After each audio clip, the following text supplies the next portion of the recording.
Hi అండి. Welcome back to my channel. ఈరోజు మన ఛానల్లో ఎవరైతే పిల్లలు స్ప్రౌట్స్ తినడానికి ఇష్టపడరో వాళ్ళకి ఇలా చాట్ మసాలాగా హెల్తీగా చేసి పెట్టి చూడండి. చాలా బాగుంటాయి.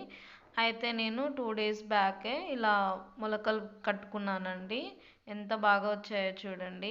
ఇలా వచ్చిన స్ప్రౌట్స్ని ఒక బౌల్లోకి తీసుకుని పక్కన పెట్టుకున్నాను. ఇప్పుడు స్టవ్ పైన ఒక ప్యాన్ పెట్టుకొని అందులో 1 స్పూన్ గీ వేసుకొని నెయ్యి వేడెక్కిన తర్వాత పచ్చిమిర్చి అలాగే కచ్చా పచ్చగా దంచిన ఎల్లిపాయ అండ్ కట్ చేసి పెట్టుకున్న కరివేపాకు చిటికెడు పసుపు వేసుకొని వన్స్ ఫ్రై చేసుకున్న తర్వాత ఇలా మనం తీసుకున్న స్ప్రౌట్స్ నేను ఒక కప్పు వేసుకొని ఫ్రై చేసుకున్నాను. ఇవన్నీ సిమ్లో పెట్టుకొని ఫ్రై చేసుకోండి. ఇప్పుడు సన్నగా తురిమి పెట్టుకున్న కొత్తిమీర పుదీనా అలాగే టేస్ట్కి సరిపడా salt, half teaspoon chaat masala, పావు టీ స్పూన్ పెప్పర్ పౌడర్ వేసుకొని వన్స్ ఫ్రై చేసుకున్న తర్వాత సన్నగా కట్ చేసి పెట్టుకున్న టమాటా ముక్కలు వేసి జస్ట్ ఇలా ఫ్రై చేసి స్టవ్ ఆఫ్ చేసి మూత పెట్టి 5 మినిట్స్ పక్కన ఉంచుకోండి. ఆఫ్టర్ 5 మినిట్స్ తర్వాత 5 మినిట్స్ మూత పెట్టి ఉంచడం వల్ల మనం లాస్ట్కి వేసిన టమాటో అనేది హీట్కి మగ్గిపోతుంది. ఇలా రెడీ అయిన స్ప్రౌట్స్ని ఒక బౌల్లోకి తీసుకొని